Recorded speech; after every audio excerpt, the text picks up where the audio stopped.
Olá pessoal, olá você desbravador, seja muito bem-vindo. Você que clicou aqui, com toda certeza quer ouvir mais sobre o livro O Libertador. Você que está estudando para alguma prova ou só quer aprender mais sobre o Espírito de Profecia, seja muito bem-vindo. Deixe seu like e se inscreva no nosso canal. Vamos lá? Livro O Libertador, capítulo 5. José e Maria dedicam Jesus.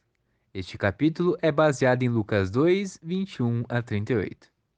Cerca de 40 dias após o nascimento de Cristo, José e Maria o levaram a Jerusalém para apresentá-lo ao Senhor e para oferecer sacrifício.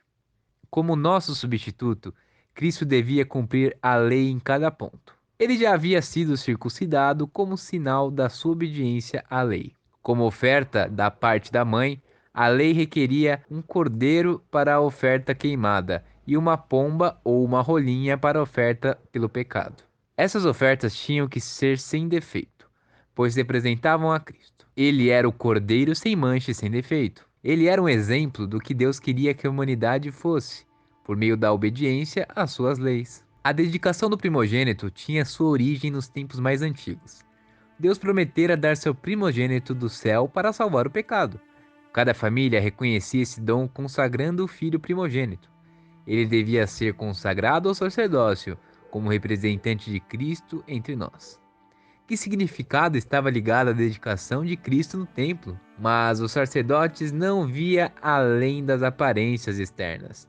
Dia após dia, ele conduzia a cerimônia de apresentação de crianças, dando pouca atenção aos pais e aos filhos, a não ser que existisse alguma indicação de riqueza ou posição social elevada.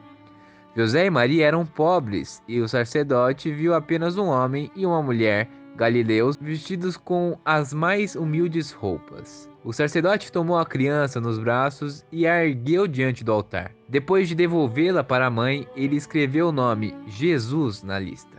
Segurando o bebê nos braços, ele mal podia imaginar que estava registrando o nome da majestade do céu, o Rei da Glória, aquele que era a fundação do sistema judaico. Esse bebê era aquele que se apresentou a Moisés como o Eu Sou. Foi ele que, na coluna de nuvem e de fogo, serviu de guia para Israel. Ele era o desejado de todas as nações, a raiz da geração de Davi, a resplandecente estrela da manhã. Aquele frágil bebê era a esperança da humanidade caída.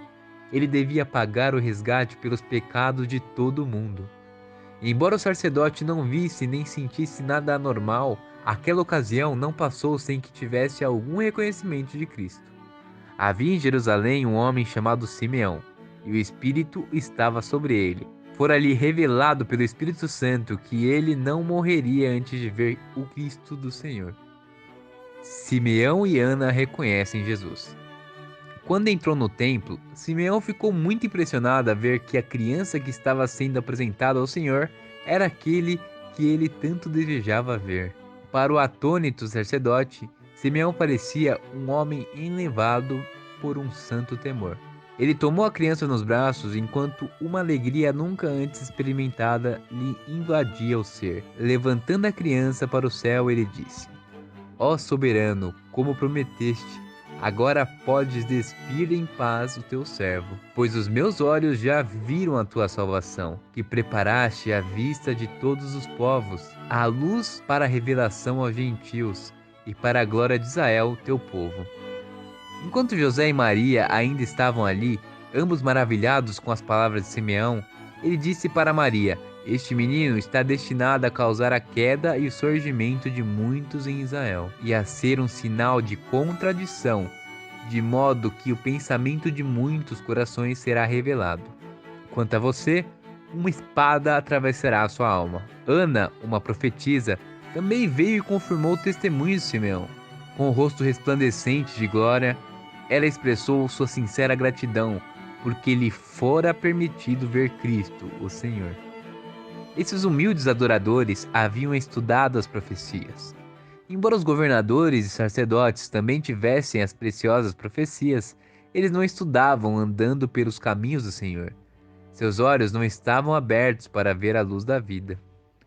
Ainda é assim, o céu todo focaliza sua atenção em eventos que líderes religiosos não reconhecem. As pessoas reconhecem a Cristo da história, mas não estão dispostas hoje a receber a Cristo no pobre, no sofredor que suplica alívio e nas causas justas que envolvem pobreza e escárnio do que estavam há 2000 anos. Ao Maria olhar para a criança em seus braços e se lembrar das palavras que os pastores disseram, ela se encheu de brilhante esperança. As palavras de Simeão lhe trouxeram à mente a mensagem profética de Isaías. O povo que caminhava em trevas viu uma grande luz. Sobre os que viviam na terra da sombra da morte raiou uma luz, porque o menino nos nasceu, um filho nos foi dado, e o governo está sobre os seus ombros. E ele será chamado Maravilhoso Conselheiro, Deus Poderoso, Pai Eterno, Príncipe da Paz. A angústia que a mãe de Cristo conheceria.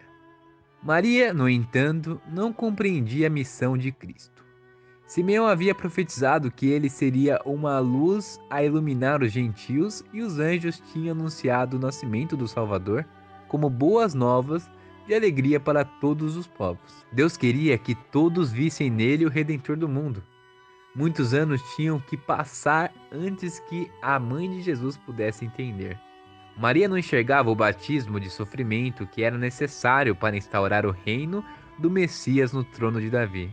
Com as palavras de Simeão a Maria, uma espada atravessará a sua alma. Deus, em sua eterna misericórdia, deu à mãe de Jesus uma indicação de angústia que ela já começara a suportar por amor a ele. Este menino, dissera Simeão, está destinado a causar a queda e o surgimento de muitos em Israel. Os que novamente se levantassem primeiro deviam cair. Devemos cair sobre a rocha e nos despedaçar antes que Cristo possa nos levantar. O eu precisa ser destronado. Os judeus não aceitavam a honra que vem por meio da humilhação. Essa é a razão pela qual eles não receberam seu Redentor. De modo que o pensamento de muitos corações será revelado. Os corações de todos, desde o Criador até o príncipe das trevas, são revelados com a luz da vida do Salvador. Satanás tinha representado a Deus como egoísta, mas o dom de Cristo testifica que, embora o ódio que Deus tem pelo pecado seja tão forte como a morte, seu amor pelo pecador é ainda mais forte. Determinado a nos redimir, Deus não reterá nada que seja necessário para completar a sua obra. Tendo colhido as riquezas do universo, ele dá todas elas nas mãos de Cristo e diz: use essas dádivas para convencer a raça humana de que não há amor maior do que o meu. Eles vão encontrar sua maior felicidade ao me amarem, como cada um julgará a si mesmo. Na cruz do Calvário, o amor e o egoísmo ficaram frente a frente. Cristo tinha vivido somente para confortar e abençoar, e ao levá-lo à morte, Satanás demonstrou todo o seu ódio contra Deus. O verdadeiro propósito de sua rebelião era destronar Deus e destruir Jesus, por meio de quem Deus estava demonstrando seu amor. A vida e a morte de Cristo também revelam os pensamentos dos homens e das mulheres. A vida de Jesus foi um convite à entrega e à participação no sofrimento. Todos os que escutavam o Espírito Santo eram atraídos para ele. Os que adoravam o próprio eu pertenciam ao reino de Satanás. Em sua atitude em relação a Cristo, todos mostravam de que lado estavam. Dessa maneira, cada um emite um julgamento sobre si mesmo. No dia do juízo final, a cruz será apresentada, e cada mente compreenderá o seu verdadeiro significado. Os pecadores se acharão condenados diante a visão do Calvário com sua misteriosa vítima. Todos verão qual foi sua escolha. Cada questão da controvérsia será esclarecida. Deus não poderá ser culpado pela existência ou pela continuidade do mal. Ficará provado que não havia falhas no governo de Deus. Tanto os leais como os rebeldes declararão: justos e verdadeiros são os teus caminhos, ó Rei das nações. Os teus atos de justiça se tornaram manifestos.